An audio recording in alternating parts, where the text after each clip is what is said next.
This is Perry. I'm talking to you from Seattle, Washington, and I've got to apologize because I am new to this whole video on the laptop thing, and it's kind of I don't know. I see myself talking. It's a little bit weird, and so I think I need to turn the volume down. I need to not talk quite so loud, and I also see that I've got a really shiny forehead that might be blinding you.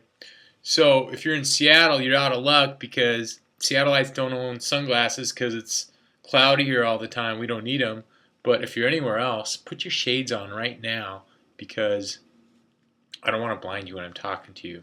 So put them on. All right. Did you get them? All right. I hope they're on. Ready?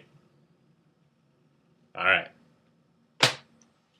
So you guys, it gets so much better.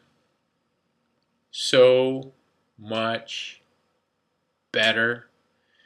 If you're, man, I don't know what the age you could be, but junior high, high school, and you're having a hard time, you might be totally out, and that could be a reason why you're having a hard time is people are harassing you, or like me, it could be you're totally in the closet and you don't want to come out because you don't want to get harassed.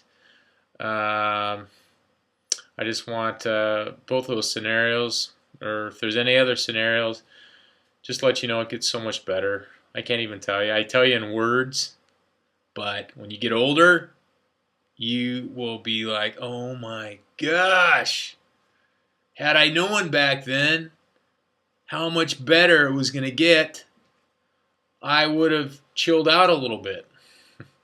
So hopefully what Dan and Terry did with this awesome YouTube channel, you guys can pick some nuggets from the different people and their experiences, and hopefully we all express to you of how much better it gets. I'm going to tell you kind of my story real quick. I grew up in a really small town in Arizona and a small town in Minnesota too, and I was raised a very conservative family and very religious, and my family loved me, and they still do love me very much, and they supported me. It was awesome. They didn't know about my little story or my little secret till I was in my 20s, but they always expressed a lot of love. They were wonderful, but the part that was really hard and that kind of scarred me emotionally was my church and the preacher. The preacher was a role model to me, and kind of the way I was raised was what he said is kind of what we followed. And so for him, seemed like it was every other Sunday. Probably wasn't that often. It was probably like once every 2 to 3 months, which was still kind of a lot. He would go off on homosexuals. Wasn't the whole sermon, but it was just a little bit. And he said the homosexuals were evil. They were Satan, and that they were going to burn in hell. And he made it sound like, he said also, if you ever run across a homosexual, just stay away from them. And he made it sound like that they could look at you and fire would shoot out of their eyes and you would blow up. And for me, I remember 6th grade was kind of where I figured it all out, and kind of crying myself to sleep and just asking God why this was going on, and I didn't want it, and I don't know what I did wrong to deserve this, but I didn't want to be gay. So for me, it was I thought I was the only kind of somewhat normal gay guy in the world. The way the preacher portrayed it, all the other gays, he made it sound like we're just crazy freakazoids. So yeah, so I didn't have the best upbringing as far as that goes, but I made it through, and it got so much better.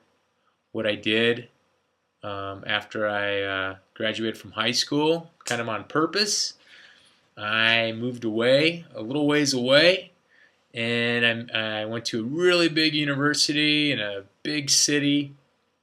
And guess what?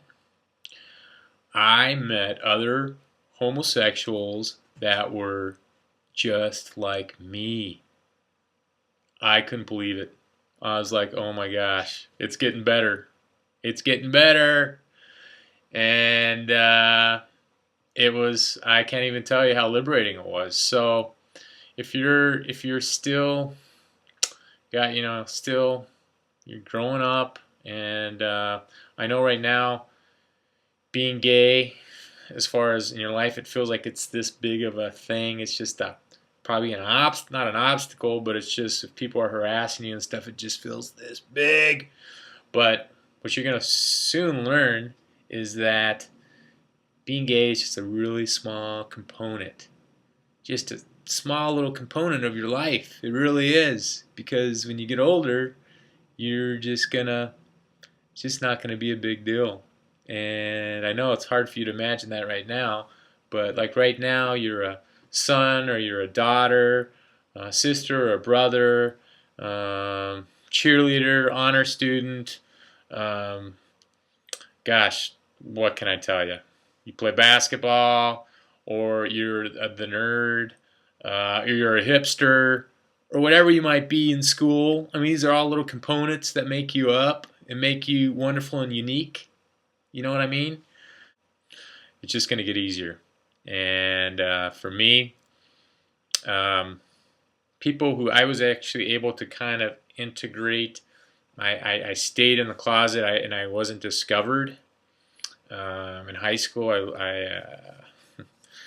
yeah, I had a lot of emotional trauma going and into high school and throughout those years, because I was in the closet and thought I was the only person in the world like this. So, but one thing that I did, which I am so glad I did, I had an option to not do this and do the opposite, but there were kids in my school who couldn't keep it a secret, they couldn't hide it, and they got harassed a lot.